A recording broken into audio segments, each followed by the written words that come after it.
Muy buenas. A ver, pensemos en esto un momento. ¿Es posible que una moda de los años 70, una de esas modas rarísimas de creer que una pirámide en miniatura puede conservar la comida, acabe inspirando una auténtica obra maestra del rock?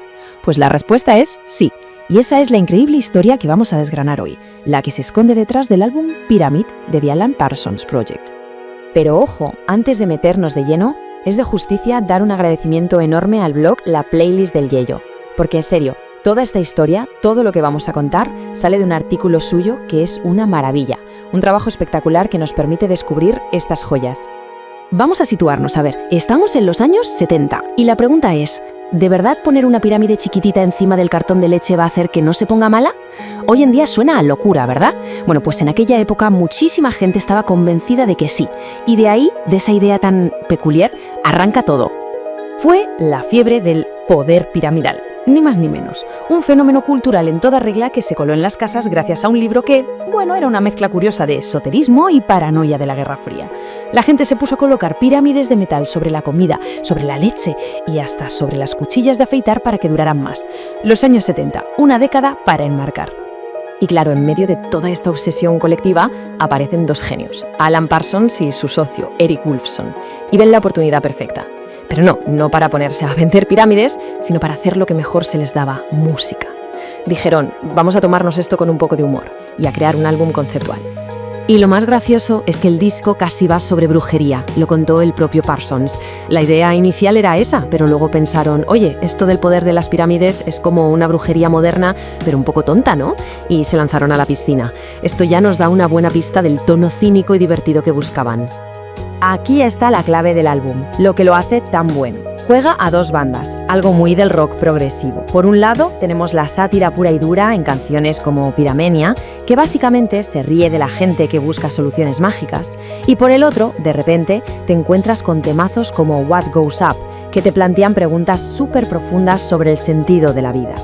Y es que, debajo de toda la broma, de toda la ironía, el concepto de fondo del disco es increíblemente profundo. Habla de cómo nuestros grandes planes, nuestros monumentos, al final son insignificantes frente al paso del tiempo.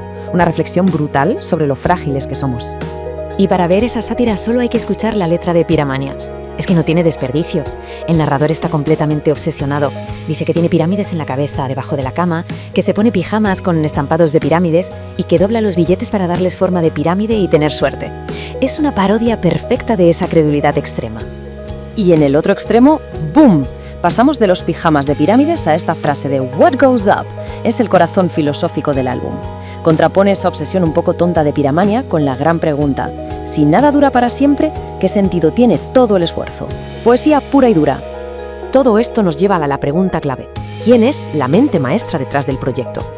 Porque para entender esta música hay que entender al hombre que la imaginó, al verdadero arquitecto de todo este sonido, Alan Parsons.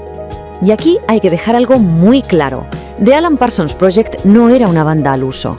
Olvídense de la estrella de rock al frente del escenario. Parsons era el ingeniero. Su instrumento principal no era la guitarra, era la mesa de mezclas, el estudio de grabación entero. Era la persona que esculpía cada sonido, cada detalle. Y vaya si sabía lo que hacía. Antes de montar su propio proyecto, Parsons ya era una leyenda. Fue ingeniero asistente en los últimos discos de los Beatles. Y por si fuera poco, fue el ingeniero jefe que dio forma al sonido inmortal de The Dark Side of the Moon, de Pink Floyd. Casi nada. Con toda esa experiencia, creó una fórmula única. Cada álbum era como una película sonora, un concepto cerrado.